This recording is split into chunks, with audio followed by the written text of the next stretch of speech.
This is Three Beards Media. Real talk, no filters, no scripts. From sports to culture, we say what others won't. Turn it up, lock in, because it all starts right now. Live from the AKC Andrew Downs Studios and powered by Revelton Distilling Company.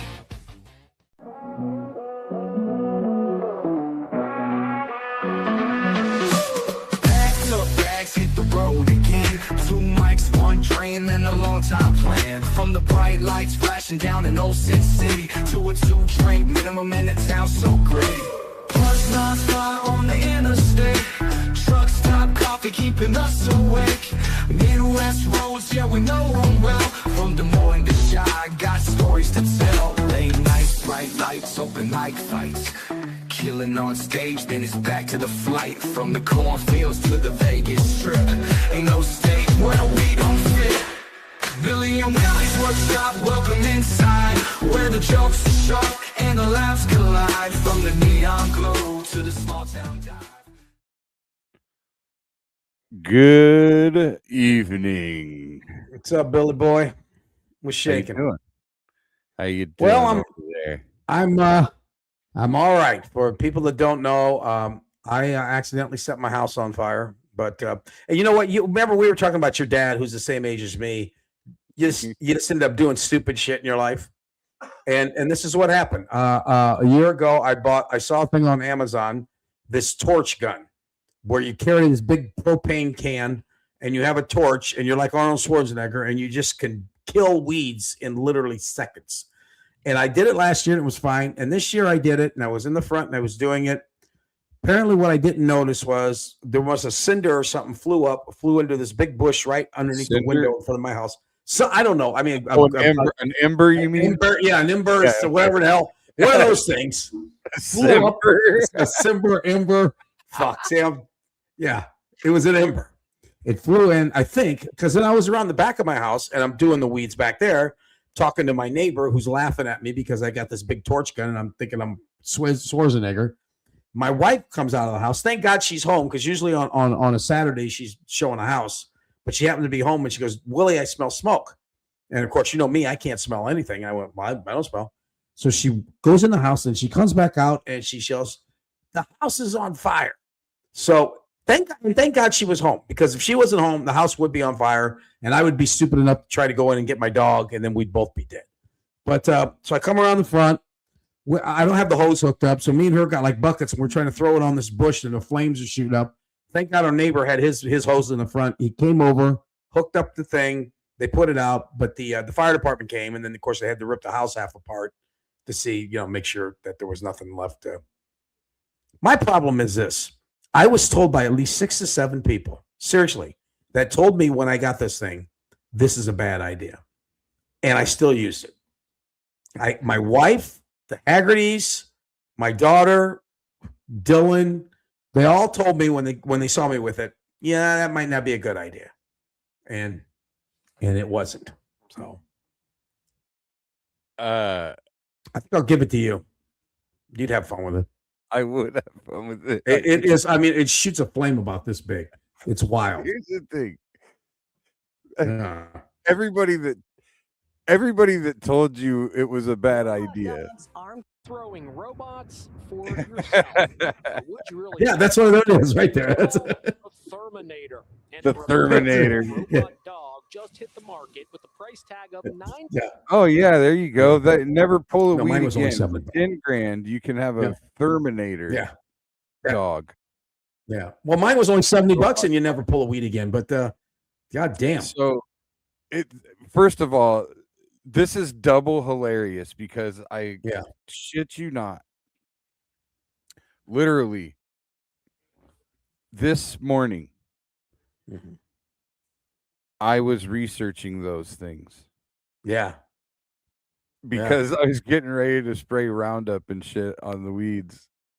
And I swear to God, I saw that torch. Come on. You know what? Come over and get mine. I think I might. Yeah. I might buy this because this will be a blast. It's so much fun. Yeah. So, but here's the thing. Yeah. it's crazy to me. Like you said, you and my dad are the same Yeah. age. Yeah. My dad just fucking burnt a bunch of his fucking siding, a bunch of his house off. Is there something about when you reach the age of 70, you just can't play with matches anymore? I guess you just, you know what it is? You just go farther than you're supposed to. You just go farther. You're doing it, and you know there's something in your head that says, okay, you should let up on this. But you just don't. You just you just go that extra inch. And that's what happens. I just went the extra inch, I guess. I don't know. I was nowhere near that bush, but I mean, the cinder, something flew underneath there and started. The ember, the cinder, the Oh, yeah, so a cement block caught your bush on I fire. don't know. I don't know what it was, but it was bad. God damn it. At least Your it dad was- did the same thing. Your dad burned but your dad was trying to burn a bunch of bushes, wasn't he? No, he had 2 fires in the span Yeah. of like 3 weeks. Oh God. Hey, at least a wolf didn't set your bush on fire. That's right. Yeah. It wasn't a wolf. You Scared I was gonna say- motherfuckers. I'm over here minding my own business. And kill them. I was scared I'd kill all the wolves that live around here because there's Hey, forest that's a around. nice Niall Kinnick jersey you have on. Shut up. Anyway, Yeah. so my dad has natural prairie in his yard that he Yeah. has strategically planted the wildflowers. Mm-hmm. Because all these, my dad is the fucking nature boy, Ric Flair, man. Yeah. He can tell you a bird by the way it sounds. Like, Is your dad got a really nice looking yard too? Does he keep it all manicured and shit? he keeps a good yard, but he doesn't. He's like me. He would, but he's not that like treat your yard and fertilize it. And he's like, Yeah, right. "That's fucking stupid. Yeah. If it's green, I don't care. Yeah. Mow it, you know." Mm-hmm. Because the thing is, when you treat your yard, and they come and they fucking Aerate it. around Yeah. and spread all that shit around and it kills all the weeds so that real grass grows and yada yada, but they also fertilize it.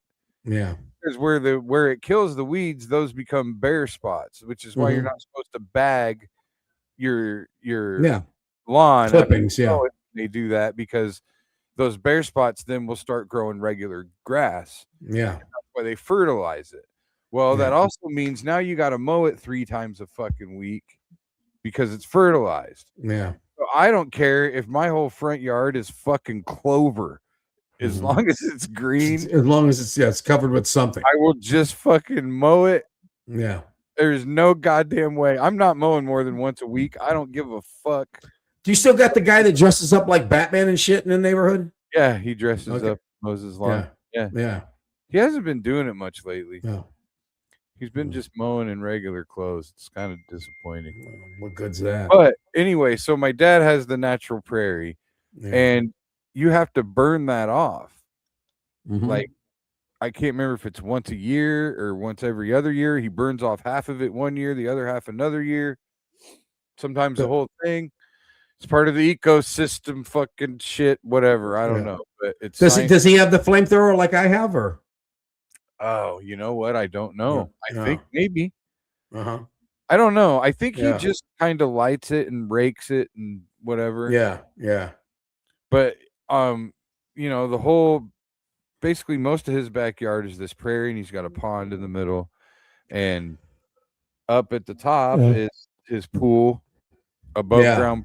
Is just an above ground pool with a deck built next to it. Yeah, didn't he fuck his pool up too? Is that what happened with the fire? An ember floated up and caught cinder. The top half. Yeah, It's somebody threw a ember. cinder block into the pool.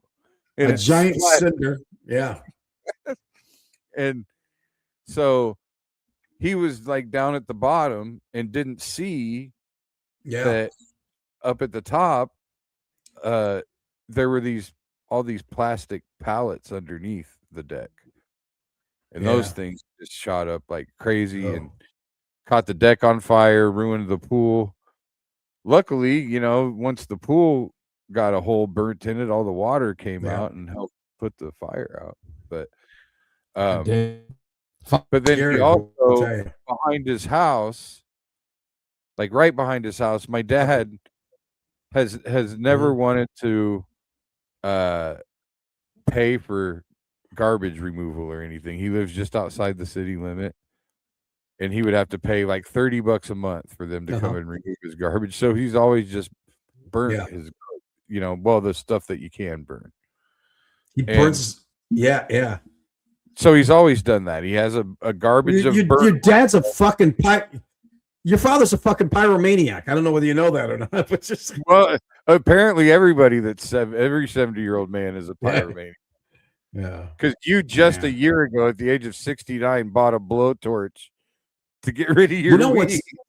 And I'll tell you what's weird is I've never been involved with a big fire. I mean, there's been fires in my kitchen and stuff, but when that bush went up and I was close to it, and I have no, I mean, I panicked. I threw one of my lawn chairs in there trying to smother it. That was a bad idea. That just fucking made it go higher. But that's scary shit because, I mean, it just keeps on getting bigger and bigger. Stop. You just threw more firewood on top of it. You just threw more fucking bonfire. I thought I could smother it if I did it real fast. And it didn't work. I'm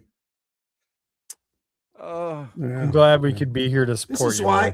This is why when you get to be my age, this is why you live in the places where they have the AOAs and shit, where they just take care of everything. Oh, because I can't be trusted to do this shit anymore. Here's the thing though. I can empathize a bit, even though I obviously am not 70 years old, right? No. But I have been a pothead my whole life. And I used to get pissed off. That's the equivalent. Just hold on. Hear me out. Hear me out.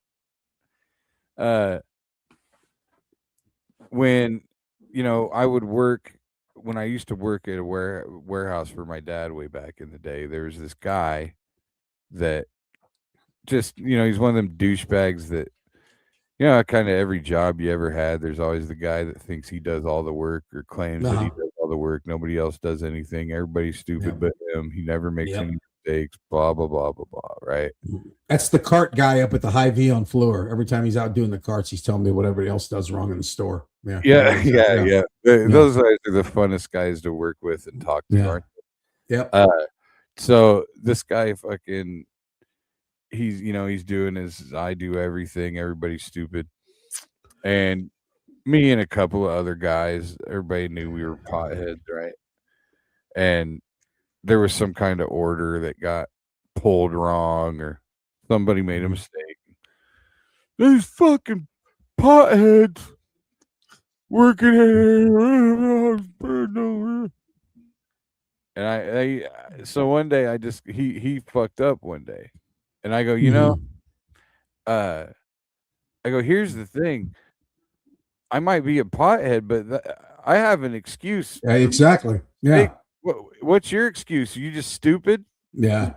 You're just stupid then, huh? Yeah. Yeah, you can say, I can quit smoking pot. My problems are over. Yours are there to stay. Yeah. But I say that to say that, like, I'm sure that it probably it gets annoying. Like, for example, when you bought the blowtorch, I feel like everyone telling you it was a bad idea was somebody's basically underlying was, well, at your age. That's exactly what it was. It was like my wife was like, used to enjoy just pulling the weeds or hitting them with the Roundup. Why is this got to be? And I said, because it's cool. It's badass, man. I'm in there doing I put on my fucking Dago tee, my fucking wife beater.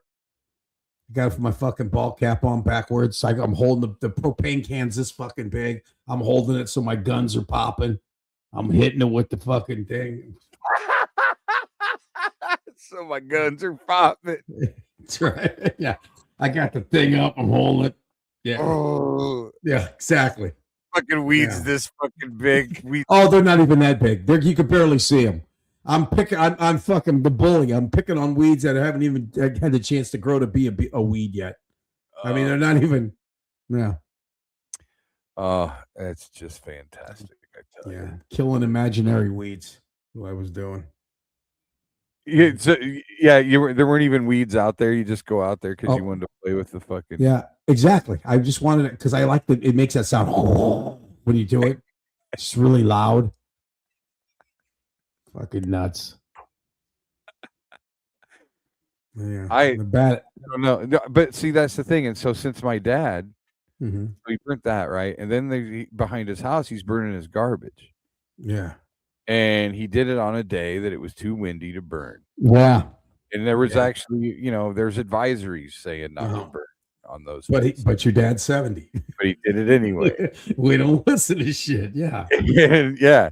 Because for your whole life, you've gotten away with it a bazillion different times. Exactly. Every time when you're 70, that's a billion more times that you gotten away with it than most people. I think about the time I used to have there you go. Except Chris, I don't put it on my back. I hold it with one arm, so my arms are just my guns are just popping. You're also not. I mean, you have some guns here. I mean, they're not there. They are impressive. Yeah, exactly. You look like Danny DeVito size, though. I mean, yeah, looks like your legs are about 2.5 feet long. Well, now I think about it, I really didn't have to bend over to hit the weeds. So yeah, I'm probably pretty close to the ground anyway. So, oh look, the fence behind you is on fire. How'd that happen? So my dad had the same. An ember goes and it catches the back side of the house and catches the siding on fire. So now I think about it, I actually hit the little girl next door, and her name's Amber. So it was an amber that went underneath the. She started the fire. Yeah, an ember. It wasn't an ember. It was an amber. Amber. Amber. Fucking Amber playing with matches. Her mom was letting her play with matches. It wasn't a cinder. It was an amber. It was an amber. Oh God! Your energy, Jesus. That's my favorite 311 song. I know no 311 songs. What'd you do this weekend? What were you all about? What did I do? I didn't really do anything of note. Honestly. Yeah, no. Hey, as far as Saturday, can we cram more people in there, you think? Yeah, we'll figure it out. Okay. You know what? I bought 6 tickets and I only have 4 people going. So I've got okay, I got my in-laws and his brother is his sister and brother-in-law are in town. They wanted to come. They just wanted to come hang out. I told them, I said, regardless, I said, just come down and hang out at Chuck's. If you do nothing else, eat a pizza and go sit in the other room and listen to it or something. So they just want to come down and party. It starts at what time does it start? 7. So 6 o'clock we'd be down. 6 o'clock we're down at Highland Park starting to drink then. Yeah, well, they should be down there. They should go down there and eat. They should go into Chuck's at 6 and eat. Be done eating. Exactly. When the show starts. Yeah. Good idea. That's the point. Get them in there 6 o'clock. Get their food ordered. Yeah. I'm gonna send an email out to everybody that bought tickets here. I think I gotta figure that out. But yeah, it's gonna be a good time. It will be. Good time. Hopefully there's been some tickets go out for Danny's. Yeah. Oh, really? Oh, good. Yeah. There's about 40 tickets left for Danny's show. So we got a month left to get rid of those. Hopefully we can get that. Sell a ticket a day. Get those sold out and get that 4th Saturday thing rolling. It's gonna be fun. And people can see all the up and coming comics in town. All the up and comers. The up and comers. And then we'll workshop some bits. And if you're in the audience, you think of a good tag, we're all about it. We're gonna. I finally watched the Kevin Hart roast, and it's funny because I've been watching all these other shows, and all the controversy about how you watched it, you heard what everybody's mad about, all off the rails, and now you're like, what? That wasn't a big deal. Yeah, well, it's like Kevin. I saw Kevin Hart the other day on what do you call it, the Charlemagne the God show. Yeah. And basically, it's like, he just said what everybody said. It's it is what it is. I mean, that's the bottom line. Is it is what it is. If you don't like it, don't watch it. I mean, it's Yeah. This is why we have the First Amendment. You should be able to say whatever the fuck you want to say about whoever you want to say. Well, and they do. So They did. Yeah. Nobody went to jail, but no. But at the same time, people can talk with their pocketbooks if they want, and Yeah, they don't that's have true. to go see their shows when they're on tour. But I think their audiences will be fine. Yeah, the funny thing is the people that it was directed towards were fine. So that's what you have to look at. If it don't hurt them, it doesn't hurt you. You know what I mean? Yeah, I think there were Yeah. a couple lines crossed I wouldn't have crossed. Oh yeah, I think there were a definitely. couple of, Yeah. I don't. I think that some things were said like just that weren't good enough. Like the jokes weren't good enough. They were just shock value jokes. That's what they were there for. Yeah. Oh, look, I'm saying something really, really racist. Right. Like, yeah. Okay, well, that wasn't that good of a joke, though. Like, it wasn't that funny. Well, it was one of those, oh my God, I can't believe he said that kind of deal. Yeah. Yeah, and it's like, well, you can do that all day long. Yeah. So I don't know. I feel like I would have tried to do something different than what everybody else would do. Mhm. Like if I were on the dais for something like that. Yeah. Like I already know that Chelsea Handler, everybody's going to talk about her being a whore. I heard she was mad at Tony Hinchcliffe and Sean Gillis. First of all, she came on there and she had an agenda.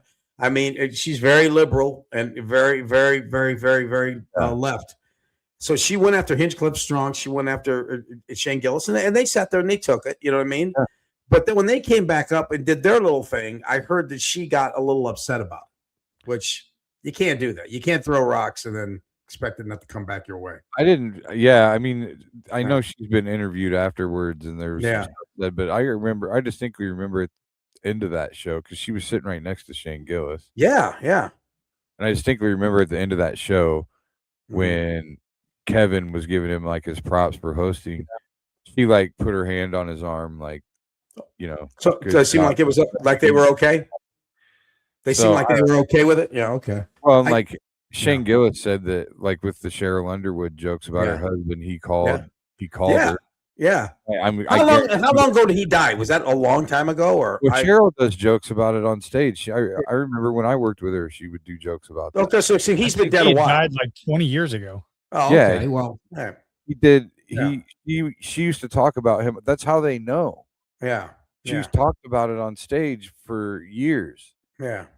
Like when I opened for her back in the day, she talked about her husband killing himself on stage all the time. Okay. Well, then that's not. Yeah. But see, people don't know that. People just watch. They're thinking it happened like they're thinking it happened like the other day or something. Yeah. Exactly. Well, roast too soon. Roast used to be just a completely insider thing.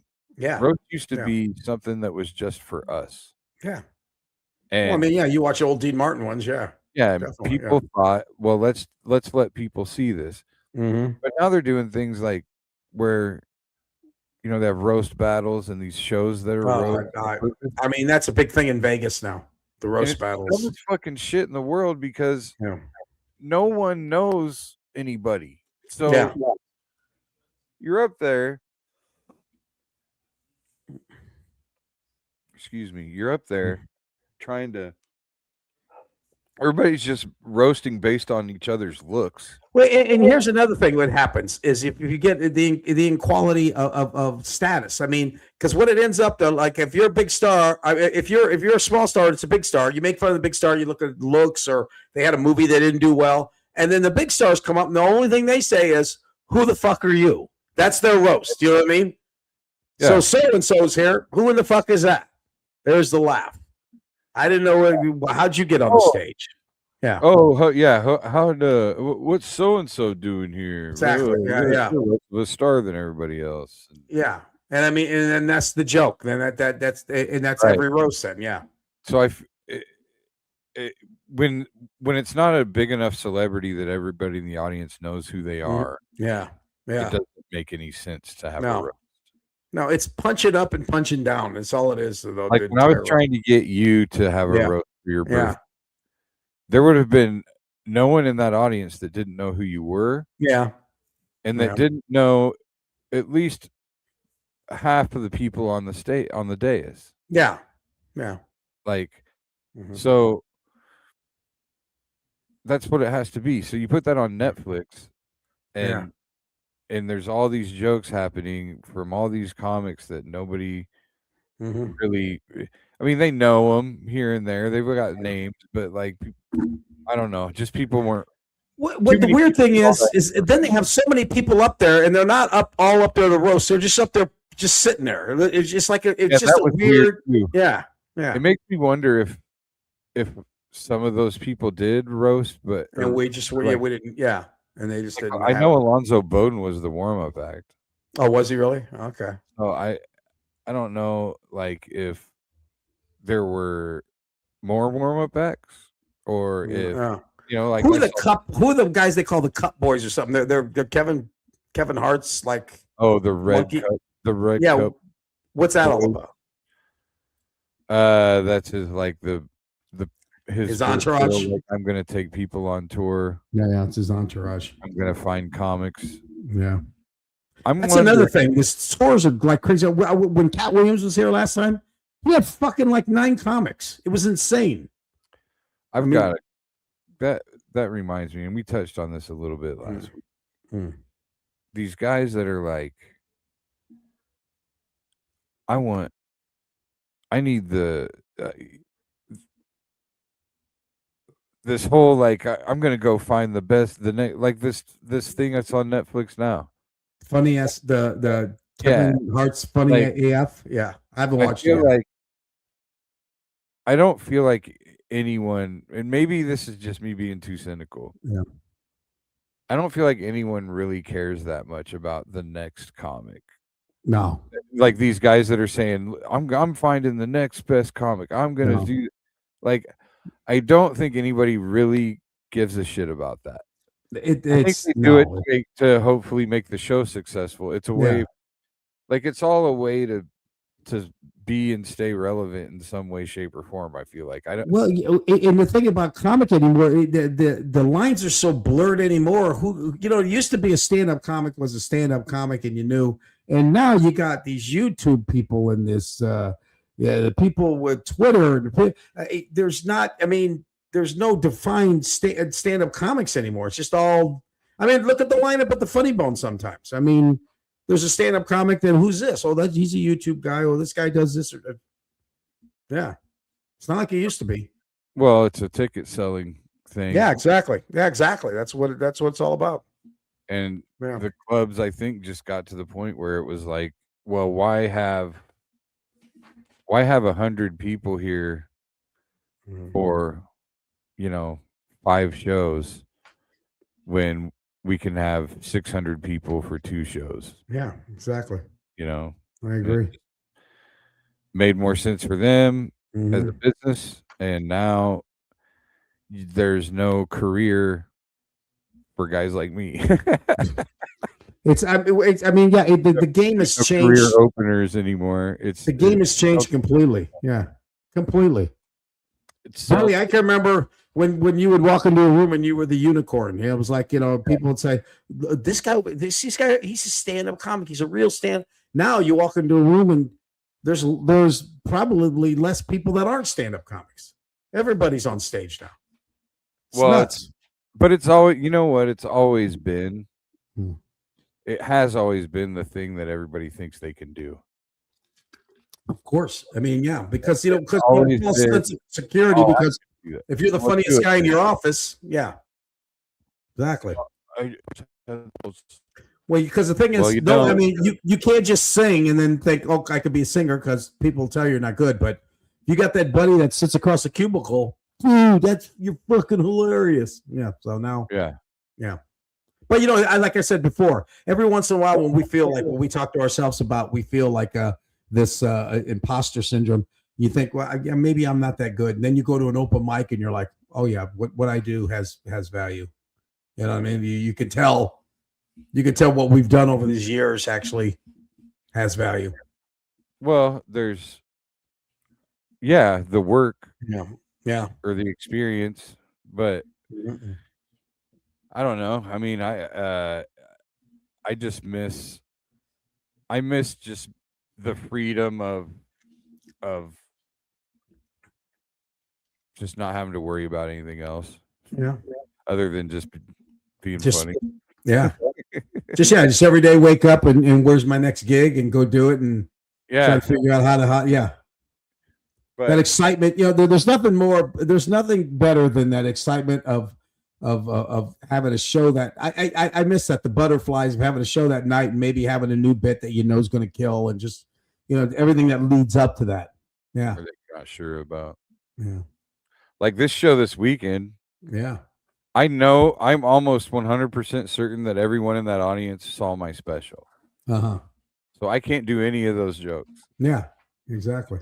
So I'm trying to figure out what the fuck I'm gonna do as the headliner of the show. Yeah. I know what I'm gonna do. Here's this new bit. Here's this new bit I worked on. What's your name? Where are you from? What do you do for a living? It's my opening line. Yeah, here's I actually when you MC one of my shows, I require the MC doesn't do crowd work. So you guess what? That's fine because I know your shit good enough that I'll start doing that.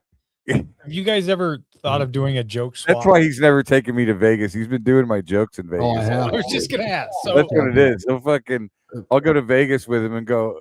I'll do my act, and they'll be like, "What the fuck, Willie? He's taking your jokes." I usually end the show with the railroad guy at the railroad crossing, the deaf guy at the railroad crossing, and then I drop the mic and walk off. It's a good night. Kills. Have you guys ever done a joke swap just to see who can tell the joke better? No. So in other words, like, let's say Willie does your bit about dating a homeless chick, just to see who can tell the joke better. No, because we'd fuck it up. Yeah. Like you wouldn't tell it word for word. No. You know what I mean? Like right. I mean, let's be honest. It's not as an outside invite, like an outside. It's not believable that I would ever date a homeless chick. Yeah. Yeah. It's also not believable that I would ever put somebody in my trunk. Hold on. Okay. See, that's how you can tell a good comedian because the bit is specific to who they are. That bit, you wrote that bit, and that bit is you. That's what makes that bit so funny because it actually it encompasses everything you're all about. The way you tell it, the way you say it. Yeah, that's your joke. Yeah, like you would be telling a joke of mine to make fun of me. Yeah, exactly. Like I remember I had a friend that we did this one time, and it was actually really fun. This was back in the day. Jared Dog booked this gig for New Year's, and they wanted us to perform basically all night. Oh, God. Yeah. Like they wanted like a 5-hour show. Oh, God. Or a 4-hour show. Yeah. Like that. So me and Jared Dog, a guy named Rob Rivera, do you remember him or at all? Rivera. He's the one that put on all the shows when I first started it was at Billy Joe's. Yeah. Rob Rivera's Comedy Showcase. Okay. Yeah. And so it's me and Rob and Jared Dog and Kevin Fitzgerald. Mm-hmm. I think maybe Josh Alton was with us too. Okay. Not 100%, but I think so. Mm-hmm. And so I had the idea like, okay, here's how we have to figure out how to kill all this time. Mm-hmm. So we decided to like play games. Like, so we basically did 2 different shows. And like the first show, we all went up and did like, 10 minutes, 15 minutes, right? Second show, we all had to go up and do 10 brand new minutes that we've never tried before. Yeah.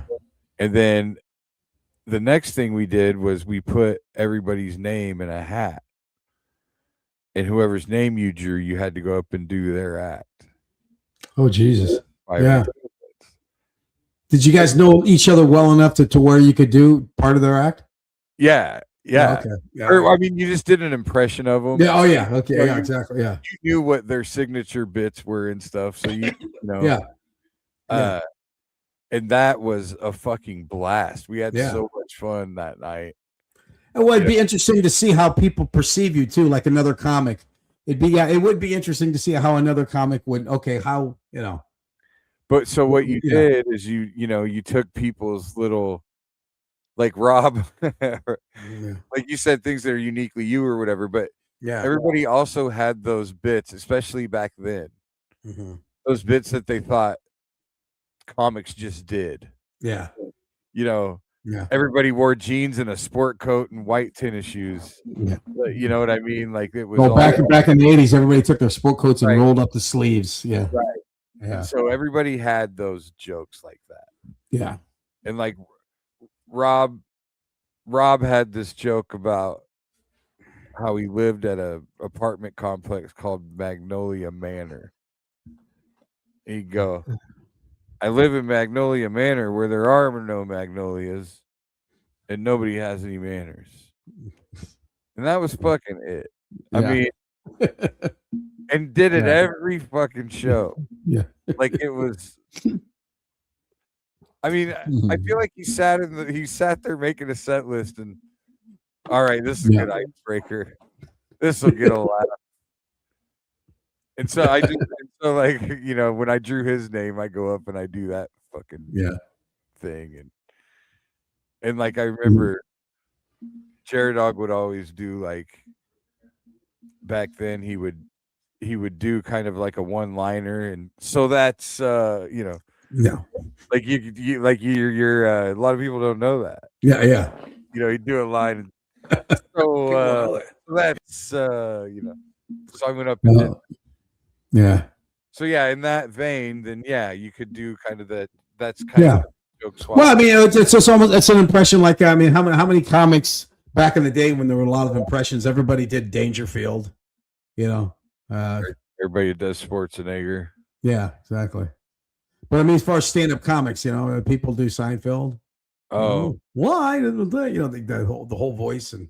Oh, I remember a guy at the old open mics that did a Seinfeld impression. He would do, but he would have the audience. It was Seinfeld improv or something. I can't remember what he called it, but he'd have the audience yell out a subject, and he'd have to do a Seinfeld. Who's the guy that used to come? He's from New York. He's very, very funny, but he's not doing a Seinfeld impression, but he actually looks like Seinfeld and talks like him. Stand-up comic out of New York. Very funny guy. Like right now? Yeah, the guy he's still working. You would know who it is. Looks like Seinfeld. He's got the same kind of voice.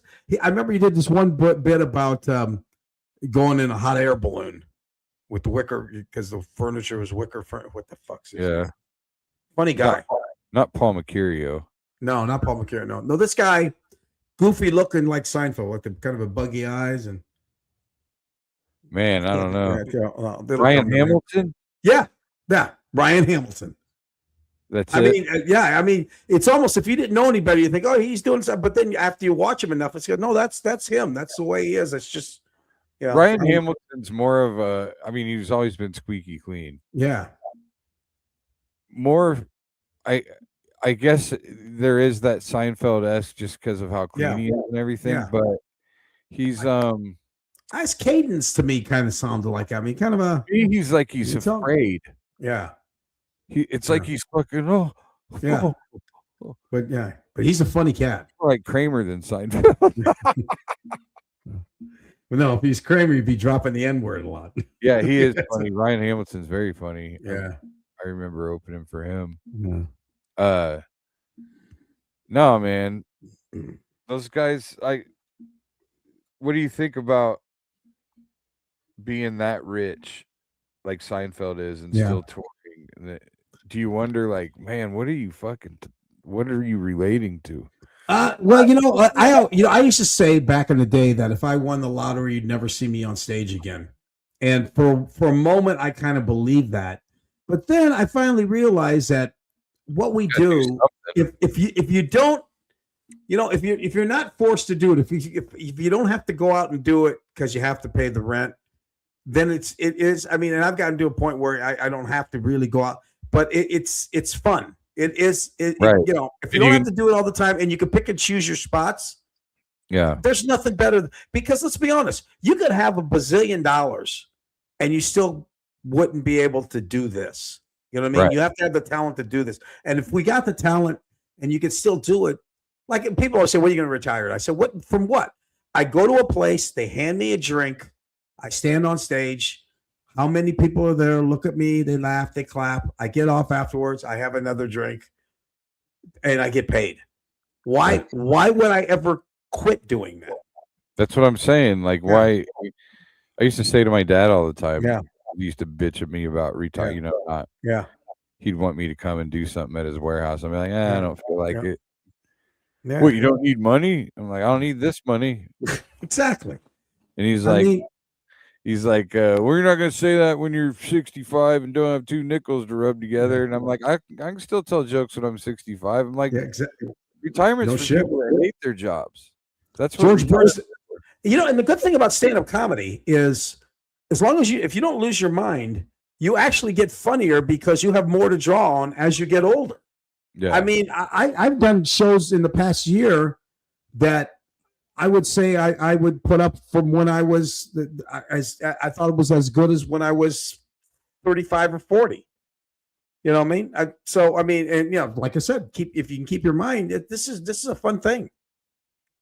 Yeah. I mean, I still look every time I go to Vegas, I always think it's my last time there. But I'm going back in August again. I can't wait. I mean, it's fun, still fun. Well, if you really haven't been telling my jokes this whole time, then maybe one of these, maybe before you burn your house down. Yeah, no shit. Before you actually end up before you actually end up in the urn that I have to go carry like a football out of the church. That's right. Before you need to fall once or twice. Hey, you know what, Billy? Think about this. I'll give you the torch, and then you could be the one to cremate me at the end. Oh, perfect. Just light the casket on fire. You know what? Start from my toes and work up. You know how they put Osama bin Laden on a thing and like set it on fire and just to see? Isn't that what they do with Eskimos too, or something? Don't they put them on an ice float and push them out? That's how they kill Jedi. That's how they burn Jedi at the end. Yeah, I think that's Darth Vader. I would rather do that. Mm-hmm. That's one thing about we just got off of Memorial Day. Yeah, like my grandma went to all the went to everybody's grave today, yesterday, or whatever, and put the flowers on and yada yada. And I mean, is it pretentious? Is the whole gravestone plot? Is that all kind of just a pretentious fucking like? I got to be honest with you. I've been doing this for years and years. I mean, I got my brother and my mother and father up in one, and my other brother's sitting in the other room. I'm over that. I'm actually over the whole grave. But yesterday we actually had to go out with Jenny and go see her dad's out at out in Van Meter out at the veterans, and. I'm so used to just going there and, hey, how you doing? And Jenny, it was weird because she got there and she was fine for a second. I went to the car to get something. I came back and she was that's the first time I've ever seen her. She just kind of fell apart because it was all, that was the first time she visited her father's grave. So it was kind of weird for her, but sure. But I'm over it. I mean, I go see my parents and my brother, and I mean, I've been going there for 59 years. I mean, I'm kind of. I don't know. It's like, well, you go and you put some flowers on it. Yeah. I just feel like it's an industry. Oh yeah, without a doubt. Driving to Glendale, they have a flower stand in the entrance of Glendale. So in case you forgot your flowers, they got you covered. They're selling flowers right there. Yeah, I mean, and the idea of, I've been thinking about this a lot. Like people talk about their legacy. Yeah. I want my for what? Or why? You're dead. Yeah. I agree. You're fucking dead. You need a statue. You need something to have your name on it. You need well, I want my Trump. You do, yeah. Well, I mean, just anybody. I know.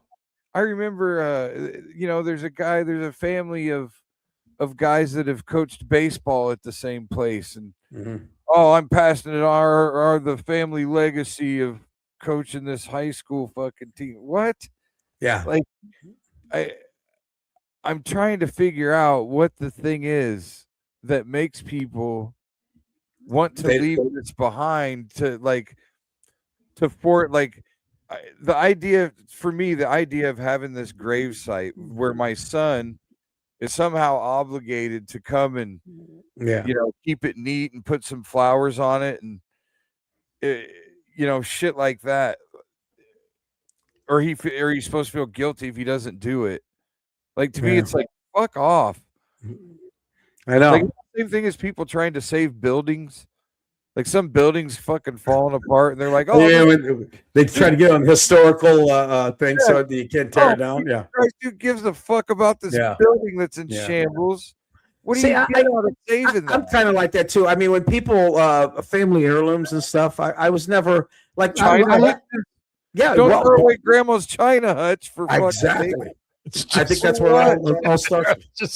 It all comes back. China hutch. Everything comes back to the China hutch. I mean, that's essentially what we're talking about here, right? The only heirlooms I think that are important is if your dad's got an old Rolex or your mom's got a diamond ring. I understand that. But yeah, a China hutch or something of value. But even something of value, what's the point of that? Are you going to sell it? Yeah. I remember give it to somebody else. Somebody somewhere along the lines of that heirloom is going to fucking sell it. Well, yeah, every family's going to have a crack kid every once in a while. Yeah, they come along a generation or two. None of this shit, it just doesn't make sense to me. So you're telling me you're not leaving Billy Boy nothing? No, I'm leaving my family argue and argue. Make his life easier. Say what? I said I watched my family argue over stuff in my mom and dad's, and I was like, why? Like I think I had my dad's watch, and that was it. I got my dad's wedding ring. That's it, right there. But I remember when my dad passed away, and it's that whole deal. You're in you're wrapped up in the emotions and everything else, and we didn't have anything pre-planned at the time, so you're making decisions on the whim. You know what I mean? Yeah. And and he wanted to be cremated, and they asked if anybody wanted a portion of the ashes, and of course, all my sisters are like, "Yeah, I want a portion of them," and I was like, "Yeah, I do," because I didn't want to say no. Do you want to know something? He rode around in the car in a little box in my glove compartment box for probably 6 months because I didn't know what I was like. After a while, I was like, "Why did I get this? I don't even know what I got." Chris, you know what? With Jenny's dad, they wanted to do that too, and we found out in the Catholic religion you can't do that. I found that out too after the fact. Yeah, you can't. You split them up. So, what part of your father do you think you have? Yeah, what I don't anymore. You know what? I took it to my brother's grave, and I sprinkled it on my brother's grave. So you don't know if you had like his arm and a leg? I have no idea. I might have had his penis. That's my thing. If we're gonna divide the ashes up for my dad, I want the femur that he's parted out before the cremation. Yeah. So you get the part you want. I want to know I have specific parts. But I just remember riding in the car one day, and Stacy went to get something out of the glove compartment box, and there's your dad in there. She's like, "Can we do something with this? Because it's just starting to creep me out." Well, I keep on thinking with my brother's ashes. People say, "Are you going to put them and bury them in Glendale?" Like, no, and so well, you should spread them out somewhere. And I'm thinking, where? And my wife says, well, where did he like being? I said he liked when he lived in Beverly Hills.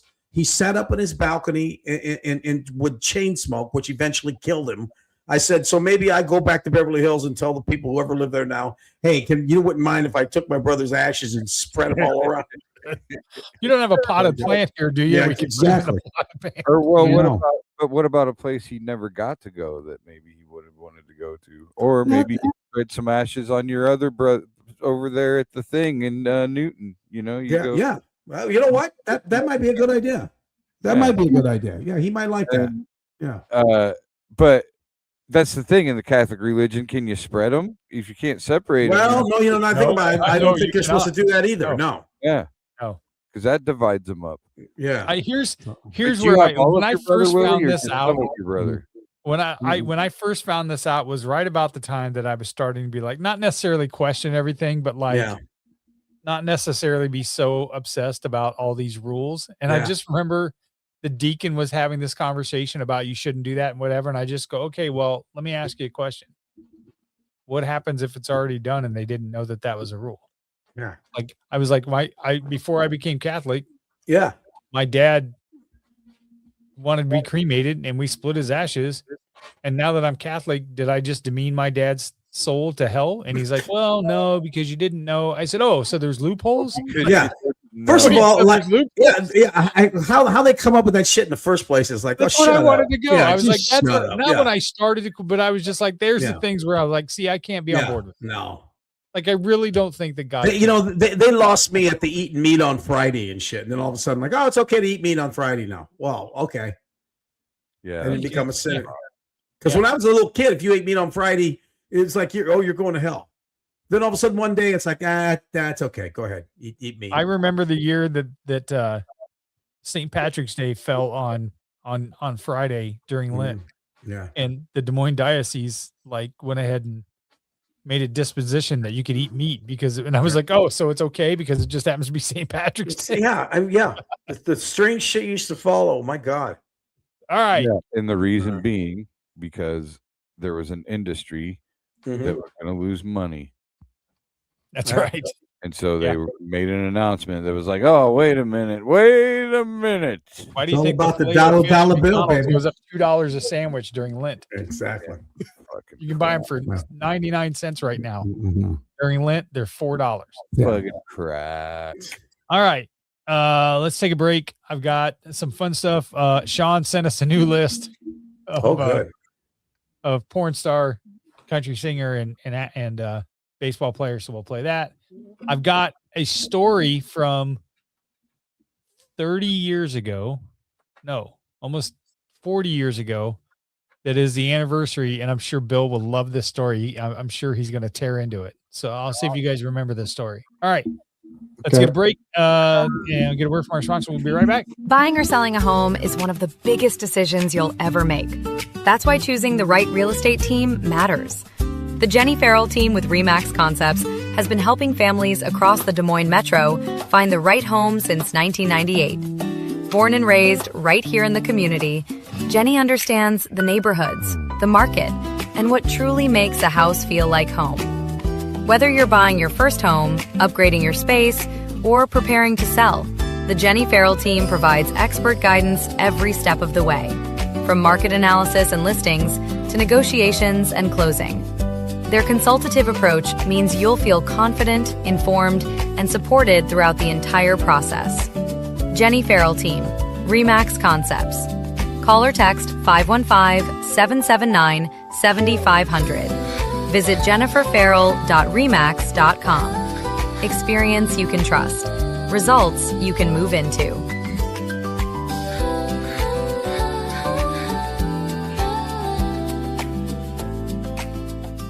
Right here in Iowa, we don't mess around when it comes to food. Creasman Foods is raising the bar on frozen pizza. Bold sauce, loaded toppings, and crust that actually holds up when you grab that second slice. This isn't just another box in the freezer aisle. This is Iowa-made pizza, built on real food service experience and brought straight to your local grocery store. You can find Creasman Foods at Hy-Vee, Fairway, and other local retailers across the state. And if you don't see it, ask for it by name. Because if you're already buying frozen pizza, you might as well buy one that brings serious flavor to the table. Creasman Foods, Iowa made. Big flavor, no shortcuts. In the heart of Des Moines, one name stands above the rest. Step inside, where tradition still matters. Warm, familiar, unmistakably Iowa. Where every guest is welcomed like family. Service that's personal and never rushed. Fresh starts made daily. Iowa beef, hand seasoned. Guided by fire, built on flavor. Served with pride, a bar as bold as the menu, featuring the old-fashioned we're known for, a place that stays with you long after the night ends. Iowa Beef Steakhouse, 1201 East Euclid Avenue, Des Moines. Steak done right. Gentlemen, let's be honest. Finding the perfect gift for your wife or girlfriend isn't always easy. You want something thoughtful, stylish, and unique. And that's exactly what you'll find at Styled by JJ Boutique. Julia Bradshaw and her team strive to be your go-to boutique for casual, boho, and chic clothing and accessories, helping women elevate their style one piece at a time. Located right here in Johnston, Iowa, Styled by JJ brings trendy, high-quality fashion that boosts confidence without breaking the bank. So, if you're looking for a gift that says, I get you, instead of I tried, head to Styled by JJ Boutique, because nothing makes her smile like feeling beautiful. Styled by JJ Boutique, where style meets confidence. Visit our Johnston location or shop online at styledbyjjboutique.com. Not every animal gets a fair shot, but that's exactly what Animal Lifeline of Iowa is here to change. Since 1986, they've been stepping in for the ones who need it most. Injured, abused, orphaned, and special needs cats and dogs across Iowa. This isn't just a shelter, it's a lifeline. As Central Iowa's only no-kill shelter dedicated to special needs animals, they provide life-saving care, rehabilitation, and the opportunity for every animal to find a forever home, no matter how long it takes. But here's the deal. They can only save as many lives as the community supports. So get involved. Donate online. Hit up the Animal Lifeline thrift store, where every purchase fuels their mission. Or, better yet, find your next best friend and adopt. Because every tail wag, every purr, starts with someone like you. Animal Lifeline of Iowa, where we provide much-needed TLC and a safe space until they find their home. All right, and this week's adoptables of the week are 4 of the little puppies that you saw in the ad. There's 4 left: Kurds, John Lawrence, Hercules, and Marquis de I don't want to pronounce it. Lafayette. Marquis de Lafayette. Yeah. The mom is approximately 40 pounds grown, and they expect puppies to be larger than mom. They can go home as early as June 13th, and there's a $300 adoption fee for these 4 puppies that are left. So they were super cute. Adorable. I know. They don't look like there's anything wrong with them. No, their mom had some issues, and she was pregnant when they grabbed the mom. So I know. The puppies are pretty healthy. So normal health. All right. Let's start off with our game.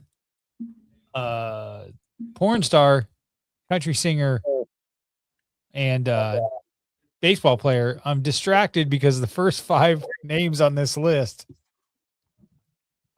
Number 1, LeGrand Wolf. Are they all have wolf in them somewhere? Motherfucker, Sean. Producer. So this should be fun. LeGrand Wolf. Baseball player, porn star, country singer. Baseball player. What's his name again? LeGrand Wolf.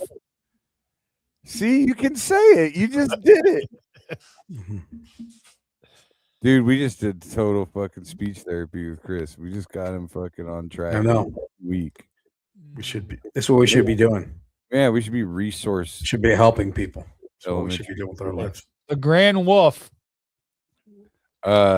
LeGrand Wolf. LeGrand. Porn star. LeGrand Wolf is an American adult film gay performer, producer, director, and entrepreneur. That's known as the founder and CEO of Carnal Media, an adult entertainment company. He's well known for he's had quite the list of accomplishments and awards. He won just in the latest in 2019. He was nominated for Director of the Year, Best Cock, Best Duo Scene, and Best Group Sex Scene. Wow. In 2023, he won for Director of the Year. It's like winning the 2022, he was the winner of Best Daddy. Best Daddy. Favorite Daddy. Yeah. So, that reminds me. So this is where some of this fucking deviant. I love deviant sexual behavior. It makes me fucking laugh. And Phil at home. Have you ever God, what was that? Baby Reindeer. Did you guys see that? No. It was on Netflix. It was really good. It was about this fucking stalker. This dude that was getting stalked by this chick is whatever. Anyway, people that made this new one, and it's called Half Man. I saw. I haven't watched it yet. Is it good? It's great. I'm loving it. So anyway, this gay dude in Half Man, he just fucking. There's this scene. He's in the back of a van. The doors open in the back of this van, and this dude's just fucking the shit out of him in the back of this van. And then the camera pans out, and there's like 4 other guys just standing there with these dead looks on their faces, just jerking off, watching them fuck in the back of the van. Like, oh my God. Fucking, they always have like those in all the movies. They always have those spaces that are open, like in between the interstate or something. Yeah, like 2 bridges, and it's just this open area. It's one of those, and so like. It's just this thing that dudes do. Like then, like there's a few minutes later, there's another scene. Now he's one of the guys standing there jerking off. He just comes up and sees like a couple other guys standing there. Like, hey, how you doing? And they all just, so if I take off and get off on a truck stop to go to the bathroom, and I see 4 guys standing there looking a little strange, keep driving. Is what you're telling me? Well, you might want to know that. You might want to see what they're looking at. Yeah, exactly. I don't know. You might get a good laugh. A lot of people don't know that. A lot of people do not know that. All right, Woof. Anyway, Woof Hudson, baseball player, porn star, country singer. Fucking oh my Sean. God! It's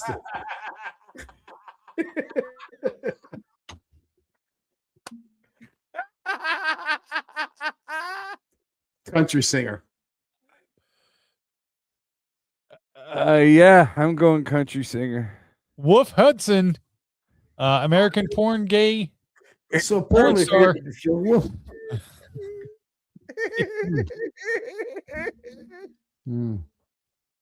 Star of such hits like Transfixed, It's a trans sandwich and I'm the meat.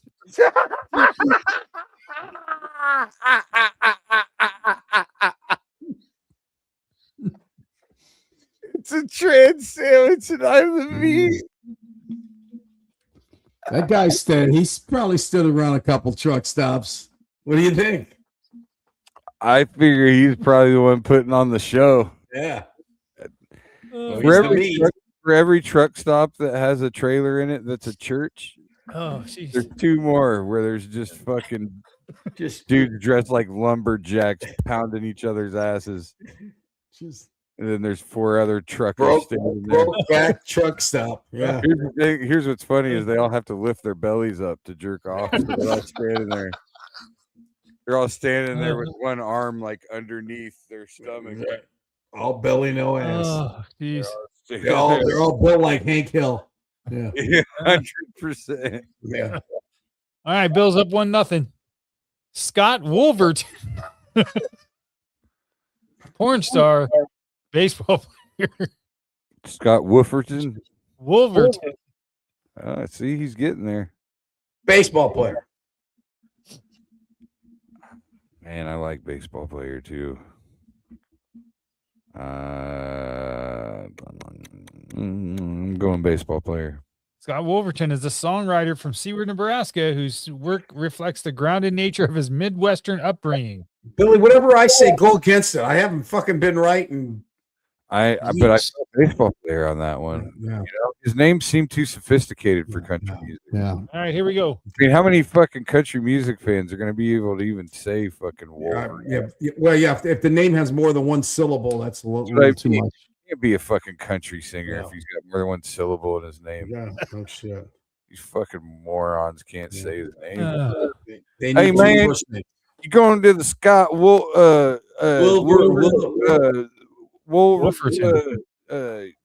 Scott W. SW concert.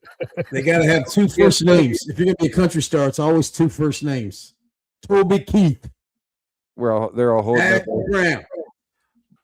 bunch of signs that say SW. That's right. Jackson Wolf, country singer, porn star, baseball player. They're heavy on the Jackson porn. Wolf. I'm saying baseball player. Porn star. Jackson Wolf is a baseball player playing for the San Diego Padres. All right. We're tied. 2023. I think 1-1 last time. All right. It's tied. All right. Let's go. This is the last one for the night. I'm going to let Billy have first pick. Dick Wolf, porn star, baseball player, country singer.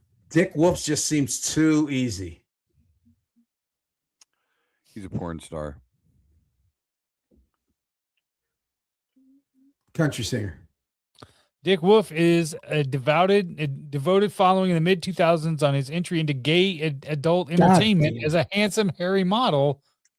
He signed with Hot House Entertainment and did 4 films: Mo Bubble Butt,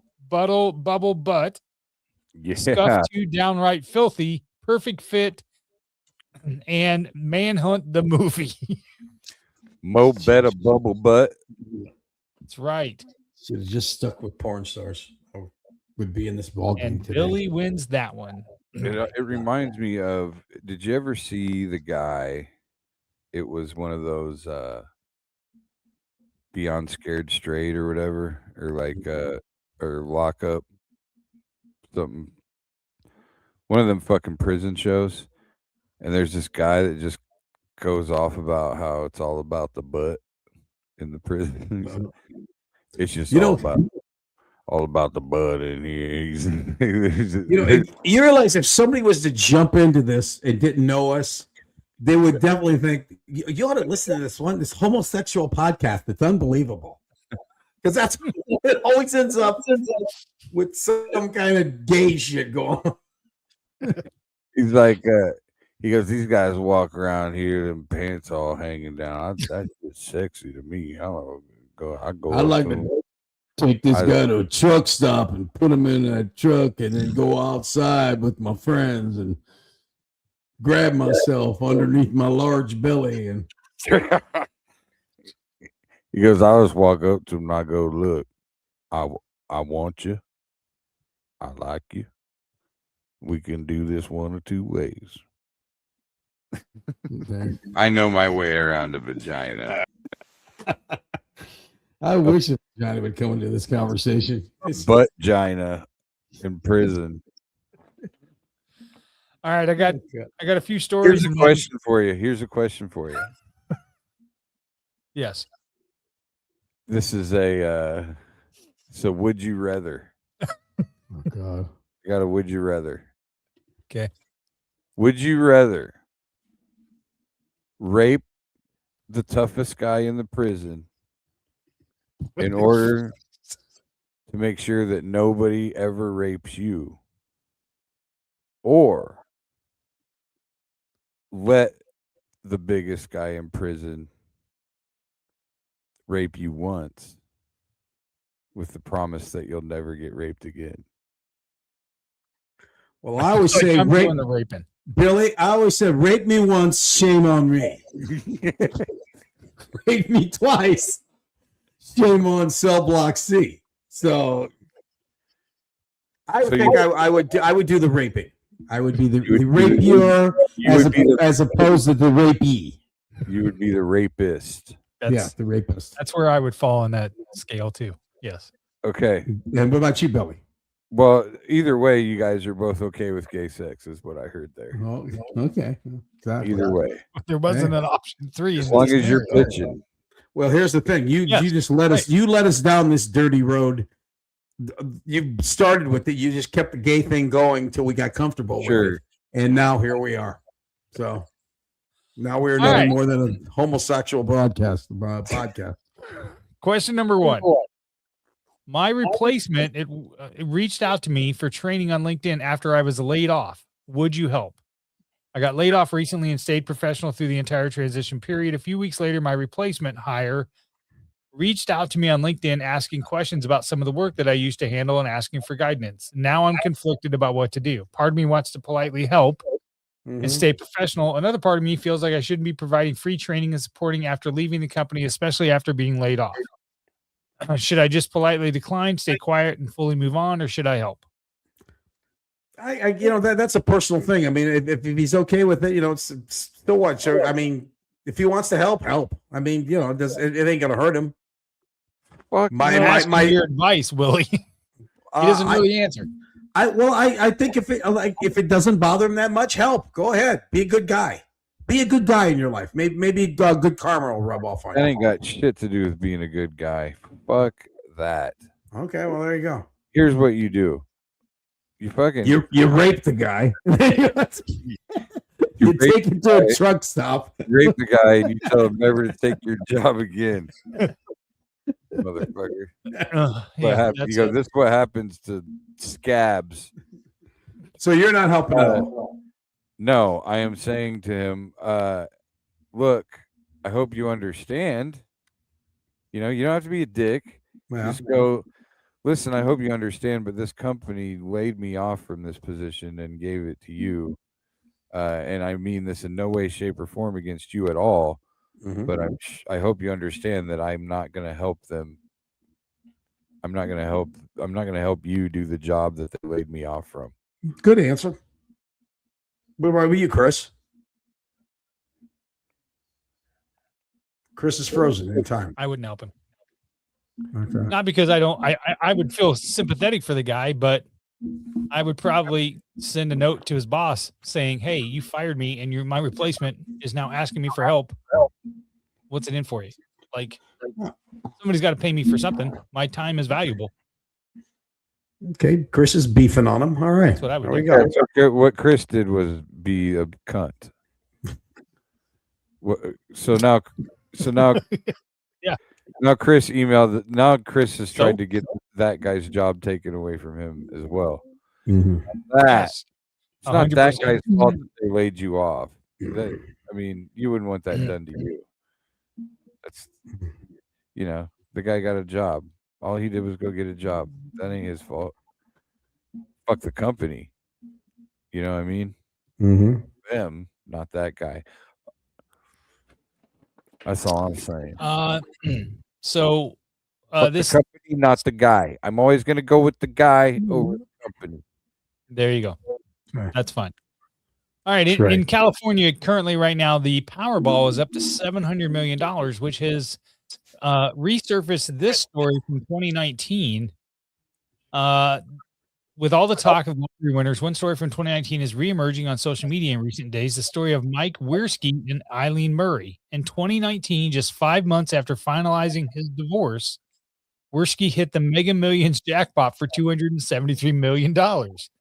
Wiersky and his ex-wife Murray had been married for 15 years, and during that time, the wife was the breadwinner, while he struggled to hold steady employment while Murray supported their household. When the marriage ended, a court ordered Murray, the wife, to pay spousal support for 5 years. Neither she nor the judge who set the terms could have imagined that her ex-husband would then become a multimillionaire practically overnight. Speaking to Inside Edition at the time, Murray didn't hide her frustration at the irony. To him, the alimony is pocket change at this point. Think about the amount of money that he has just won. What am I paying him? Why am I paying him now? She insisted she hasn't chased his winnings. I don't want anyone to misconstrue that I'm coming after him. I hope he does very good things with it. I'm happy for him. I really am. I'm not an angry person. I'm not mean. Murray even laughed at the coincidence that Wiersky purchased his ticket at the Quick Check convenience store that had personal meaning for them. He proposed to me at that Quick Check. I guess I'm his good luck charm. As his part, Wiersky was blunt when asked about Murray in his own interview with the outlet, saying, "It's over with. I just wanted to stop being in my life. If there's anything to learn, maybe it's the fact that one ticket could buy a dream vacation, a new house, or in some cases, a story that keeps getting people talking about years later." Jesus. How much would that suck? You know what? If he's a good guy, he ought to throw her a bone. He ought to throw her a couple $1 million. What if she was cheating on him? What? Fuck her. If this happened for me, my ex-wife wouldn't get a fucking dime. You kidding me? Neither one of them. My ex-wife wouldn't, or as I like to call her, the practice mom. The practice mom wouldn't get shit. But so she was cheating on him. I didn't catch that part of the story. I don't know. It sounds like she was working. He was a lowlife all the time. Yeah. But I would also like the alimony. There should be some type of law with that. Yeah, it would say that. Yeah, I mean, yeah, that's got to stop. That money, that's just going to stop anyway. Well, if she quit paying him, it's not like he'd go after it. So how would anybody know? Well, you could definitely outlast her in court. Yeah, exactly. Have a lawyer on retainer forever. That's what she should do, is just fight him in court and make him keep paying for a lawyer over and over again. So I found this Twitter post a couple days ago and saved it. And unfortunately, the time to apply is closed apparently. But on May 18th, this company put out this tweet that says we're hiring 10 masturbation consultants, $2,000 a month to test. You know where you can find those guys? I know where they could find 4 or 5 of them right now. Billy, take them to the truck stop. I know where you can find one. Listen, $2,000 a month to test our new daily guided masturbation feature and document the effects on stress, sleep, and mood. Where's the yes, link? it's real. Yes, you will get paid. Apply here. I click on the link and it says this form is now closed. It would have been awesome as it was. Really? Think how much money you've let slip through your hands over the years. My God. Play up for 5 minutes. So people started the form and it asked questions and they screenshotted their answers. One of the questions, why do you want to do this? And somebody said, for the growth of science and humanity at large. What do you hope to learn about yourself? How far I could go with this might catch the attention of Guinness World Record Organization. Who knows? Man. I look at this like one of those old Tums commercials where they're like, Tums has calcium. That's something my body needs anyway. I like that. They'd ask me, be like, well, I jerk off damn near every day anyway. That's right, yeah. Might as well get paid for it. Exactly. I don't need to answer any more questions outside after that. Talk to the hand. Why do you want to do this? Answer, because somewhere out there a billionaire is making money doing less honorable things and I refuse to let him outwork me. So I'm sorry that we missed the window there, guys. I apologize. Should have been on top of it. We could have done that at the same time we were doing this podcast. No one would even know. Well, I wonder what they're like, what you're supposed to do. Like, I don't know. I don't know if it's some kind of new lube or what. I have no idea. Or if like after 10 days your fucking skin's rubbed chafed off up. your cock. You're all chafed up. This guy didn't make it.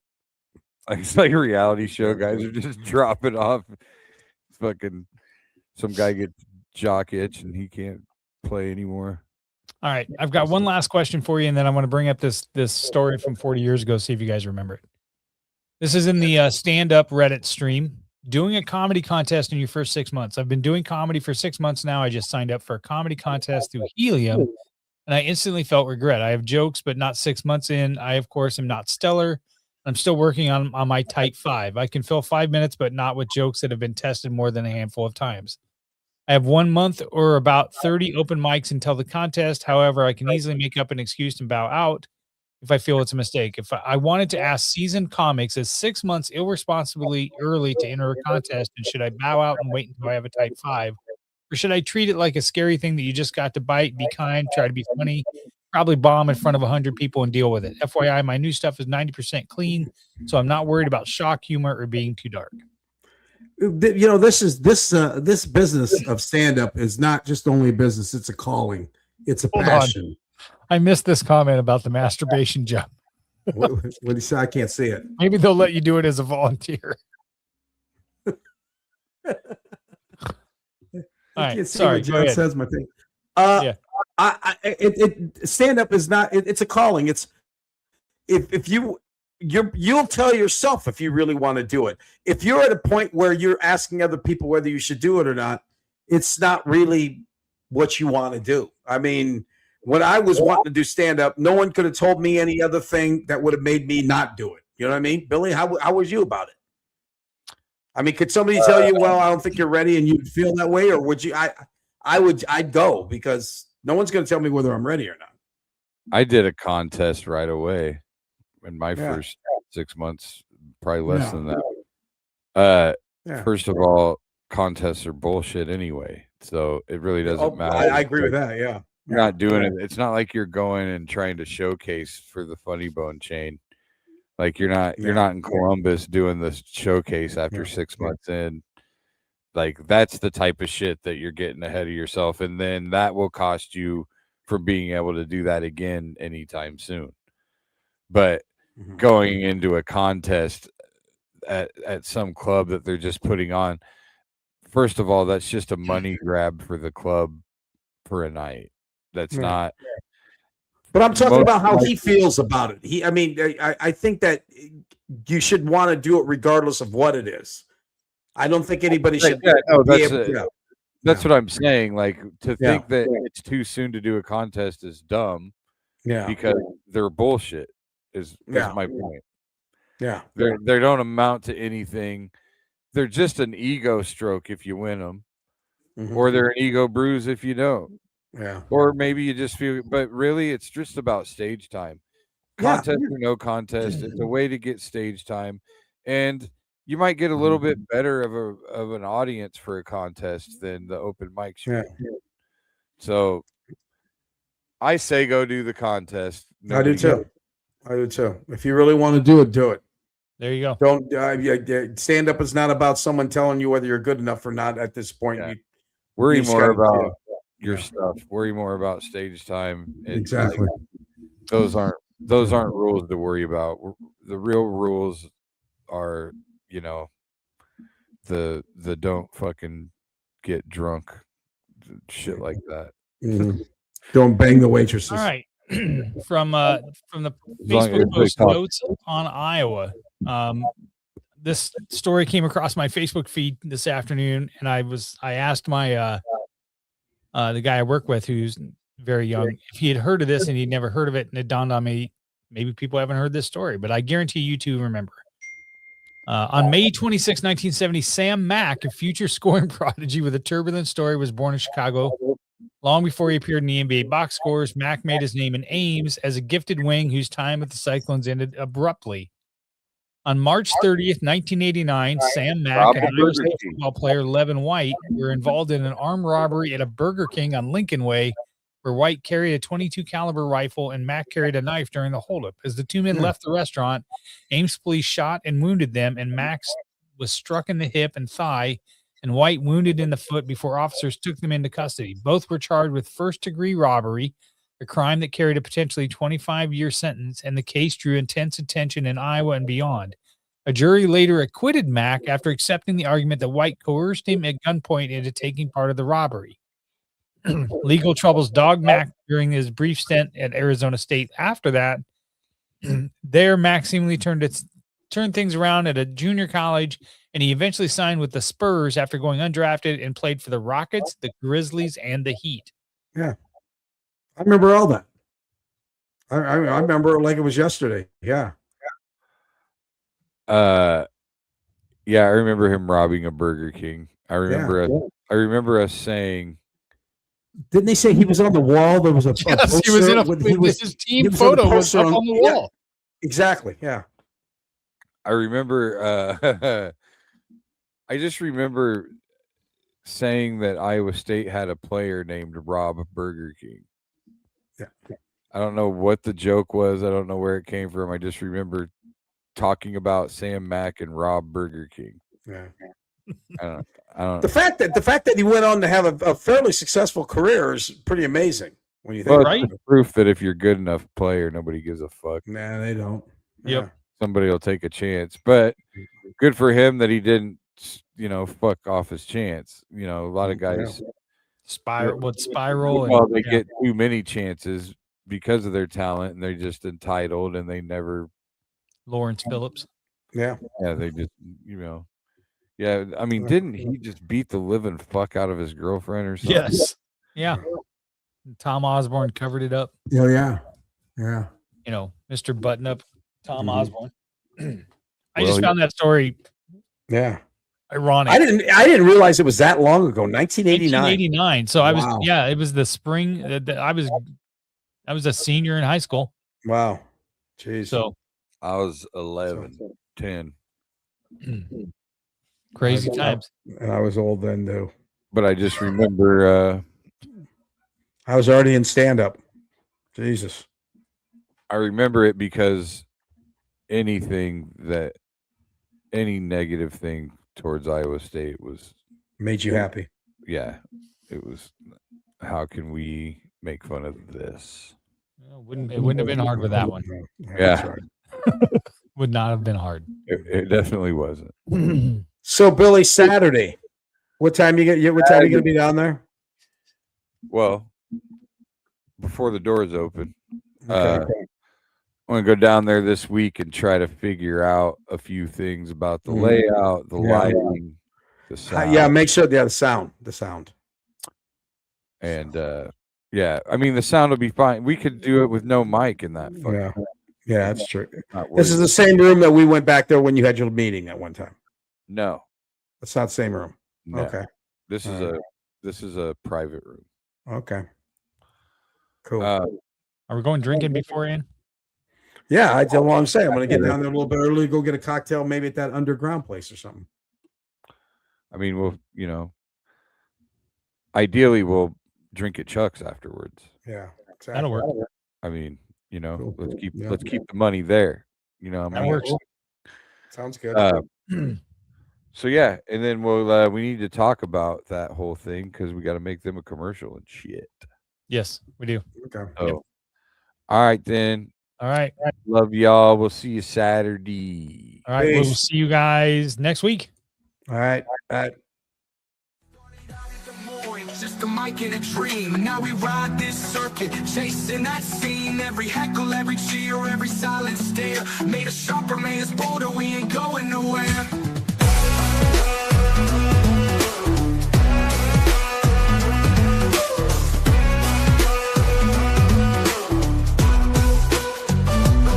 Billy and Willie's workshop, welcome inside, where the jokes are sharp and the laughs collide. From the Vegas stage